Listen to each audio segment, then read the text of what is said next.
Hi again, everybody. In this video, we're continuing on with the Adobe Premiere Pro Creative Cloud tutorials. This one will deal with graphics, specifically putting in lower thirds for your news story. And this, again, is very tailor-made for Grady News Source. We're going to be using that graphics package, those lower third elements, and putting those up on a simulated news story that I've got in the timeline. Actually, this was some stuff shot last winter when we had snow in Athens and school was out for several days. We've got a mom in the neighborhood. She's talking about this day off and the snow conditions. And then we've got her son who is out sledding. And we need to put a lower third title on both of them. So what I had done to prep for this is I quickly went over to my project window. I created a bin for graphics. And I imported my different graphic templates, the basic background. We're going to do lower thirds in this video, so I brought in the 1 line and the 2 line just to have both of them there. And I also grabbed the animated ones that are a little like QuickTime movie where you see that the actual element, I'll play it for you here in the source window, just like a little animated. See the little sort of image elements rotating through that banner. It gives it a nice look, so that's the one we're going to use. We also have this still graphic version of this too. And these are all stored in your folder system. If you have that Premiere Edit Projects master folder system, inside the graphics folder or sources, you've got these raw elements. So I just imported them in and they're ready to use. So I just need to look at my timeline and let's put the playhead right about where we want the graphic to come in, right about the beginning of her soundbite. So about a few frames in, right about there is good. And we've got plenty of room below her chin to have that graphic. Her framing is going to be about right. So that should fit nicely. I've queued it up by just loading it in the source monitor, and here I just do a 3-point edit. I mark in, mark out. I just marked the beginning and the end of it. Notice it's a 5-second clip. That's what you get by default with these. They're made as little 5-second movies. And that should be just about what I need for this soundbite. So playhead there, hit the overwrite key, and it's in place. I'll back up a step and notice what I had to do also to make sure that that title dropped onto the video 2 track. I had to go over here to my source panel, and where I have source, and then I have the destination to the right. So I get to toggle which track I want that graphic to go to. Initially, the V1 source, which refers to this graphic, is sort of set to line up right on top of the V1 track in the timeline. But I don't want it to go here because then it would overwrite her entire soundbite and drop her out visually. So I just click it and patch it right up here to V2. Simple. So you can always patch video to different tracks. Same thing with audio. So let's do that again with overwrite, and there it is. Back up, and it's right over her as it should be. And notice that the graphic drops exactly into the bottom of the frame. That's where it should sit. You should never have to pick this up and move it or resize it or reposition it. It is all set to match our 720p video format and should be just fine in there. I'm going to do one other thing before I go any further. And in my timeline window, or my program window, this little drop-down arrow I'm going to click, and I'm going to tell it to make sure to show my safe margins. You see down there? I'm going to turn that on. And it's going to put up this little grid, or this box inside a box. What this tells me is all of my text for a widescreen video needs to be inside this inner area. We call that the safe title box. The outer box is safe action, meaning, on a lot of TV sets for broadcast, parts of the screen get sort of cropped on different TV displays. So we want to make sure that all of our important action appears within the frame and also our important titles. So for putting in titles, we never want text to spill outside of this box. Not only that, but if you notice the way this graphic was built, see the red line right here? All the text will be laid in right here. Her name will go in the white space. Her title for the story will go in the black space. So we've got that element in. Now we simply create a new title. I still have my graphics bin open. So if I go over here to the new icon and say, hey, new item, give me a title, it'll ask me, it'll begin to prep me for a new title. A simpler way than clicking is to just do Command T, and the new title dialog opens. And right here where it says name, that's not actually the text that's going to appear. This is what I'm going to call the title, or Premiere is going to make a little title effect clip. So I'm going to put in her name and hit OK. And then look what happens to my bin. We've got a little clip, like a little title effect clip sitting there, and that's going to live in my graphics bin. So here we are. It brings up this little title tool, And it previews wherever I put the playhead in the sequence. So wherever I park that playhead, it's going to show me that frame. So right here, where she's talking, we're going to use that as a reference point. And again, notice that the title area, the graphic is sitting right in the bottom. I'm well within my safe title. So when I start putting text here, it'll sit nice and neat and it won't get cropped. So all we have to do is grab the T for title tool, if it isn't already pre-selected, and then see it brings up this little crosshairs with a text box. Click it and you can just start typing, and then we'll move it into position later. I'm just going to type her name. All right, there we go. And I can grab the arrow. I can also hit V, which always grabs the selection tool. We have a problem. The text is white, but it should be black, so it'll show up over that space. Well, that's a simple fix. Look over here to your right, and you see where it says fill, the way that we're filling the graphic with color. We want to change it from white. We click on the white swatch, and then I'm just going to, instead of white, I'm going to look at the upper left corner, click that swatch, and say, okay, I want it to be the black text, and there it is. I'll drag it into place.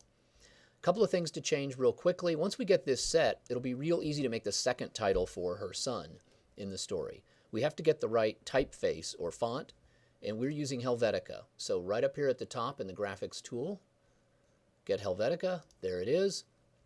We are also making names of people. Anything that's in that first line should be bold. So we want Helvetica, bold, and it's in place. I can drag it around to locate it in that white area. I can also use the arrow keys. I'll use those because I'd rather push it into position with the arrows. So I'll just push the arrows until I get it lined up right about there. It's a little big, isn't it? It's starting to stretch out over my white space. It looks sloppy. So I'll click back on it and say up here where my size is, my text size, if you mouse over it says the size settings. I could drag this and just left and right with the mouse, resize, see the text getting tiny and big. But that's sloppy and dragging and takes too much time. I'd rather just punch in. I just clicked inside the space, click inside where it says 96, turns blue, so now I can just use my keypad, my numeric pad, and say, let's go to font 68. Or that's the font size, that point. Oh, that fits nicely. There we go. So we've got her name fitting nicely in that space. Again, I can click it, line it up with my arrows. Once that's in space, I don't need to touch it again. Next thing I do is make another title entry, and this is going to be her title, and I'll just call her Athens Resident. In this story, it's just a person in the town talking about the snowfall. Okay, notice problem here is that we have the black text, but we need to put it over the black space. So let's just switch the color again. Remember fill, look to our right, click the swatch, and now we're going to go pick the white swatch down at the bottom, or the white color. Boom. And slip it down here. This is way too big. So for titles, what we're doing there is using Helvetica, same font, but we're not doing bold. So we have a little bit slightly different look between name and title, just for aesthetic purposes. Also, it's just sitting way too big. It's stretched out over my little black bar there. So let's go back into the sizing area, and let's knock that back down to about a 58-point font. Now your font size, probably smaller even, let's just go to 50. There we go. And we'll move it back into place. I'll click off of it just so you can see what it looks like. How's that? Not bad. I've even left justified it just to line up with her R. R in Rhea and the A in Athens. There we go. Very good. And they all sit right along. I've got that nice red line as a guide. That's my left boundary. All fits well within the safe title area, so that's going to be great. Pull back. And we're ready to put this in the timeline now. All right, so I can close that. And now I already have this Rhea Kilpatrick right over here. And it's in my bin. So all I have to do now is click this. And this is a click drag. One of the few times you really can just do a simple drag. And I'm going to drag it and sit it right on top of this lower third graphic. It's going to end up being on the V3 track. If you look in the timeline V3, it's going to go right over the top. So there we are. Drag it over, slap it right on top, and it'll snap to the edit point because I've got my snapping tool turned on. It hangs over it a little bit too far. So notice when I mouse over, it gives me that, by default, that little one-sided roller. So I'll just grab it and tuck it back, and there we have it. Now we have her name right over her soundbite. Good. The other thing we know we need to do is we need to lower third her son as well.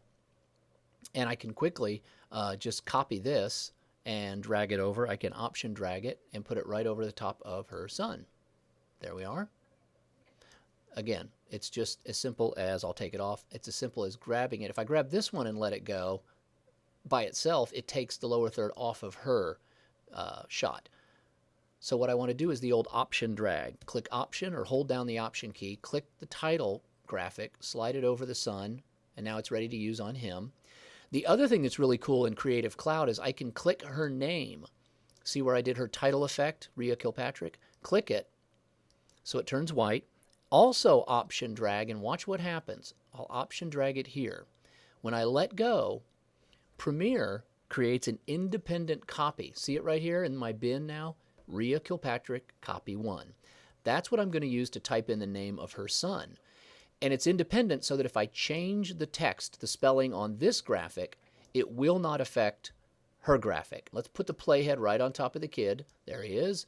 We'll double click where it says Rhea Kilpatrick. Now all I have to do is, my font is already chosen. He's an Athens resident too. We can just leave the same title for him. And his last name is even the same. So all I have to do is type in, his name's Noah. It's even 4 letters. How about that? Noah Kilpatrick. There it is. Done. And now I have Noah. His name is spelled correctly. I always want to double check that. Noah Kilpatrick. And there's his mother, Rhea. Perfect. So that was a quick way to just create one title effect and then option drag to make an independent copy. And then I don't have to reinvent the wheel. I don't have to go back in and pick Helvetica, pick bold, pick the black text, the white text, and all that. Once I create it for the first person in my story, the title, I option drag, Premiere makes the independent copy, and then I can just edit that copy. In fact, I can even do this. You see where it called that copy 1? I can just change that to Noah. I can change the name of this little effect clip. And we'll just take out the word copy, just so it doesn't confuse me in my bin. Maybe I do a follow-up story later on and I need to use his name again, or maybe I cut a separate version for the web or for another broadcast. Anyway, they're both there inside my graphics bin. Their name, titles, plus that lower third background. That's a quick way to make lower third titles, and I think you'll find that independent copy method really fast, especially when you got a lower third a lot of people in a news story.